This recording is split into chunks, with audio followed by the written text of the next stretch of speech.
শুরু করছি শ্রুতি নাটক জীবনের রং, রচনা কাজল সুর। অংশগ্রহণে আমি সুপ্রকাশ গিরি এবং আমার সঙ্গে সুমনা আচার্য। ভালো লাগে না, তখন তাকে খালি নাচ নাচ করছে। একদিন না হয় সাইজ একটু ছোট হয়েছে, তাতে এত বকর বকর করার কি আছে? কি আছে মানে? এই সাইজের মাছ রেখে কি করে মার কাছে নিয়ে যাব?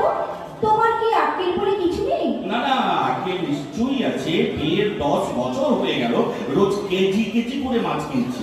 এ পর্যন্ত বোধ হয় 3 লাখ টাকার মাছ খাওয়া হয়ে গেল, তাও তোমাদের আঁচ মেটে না।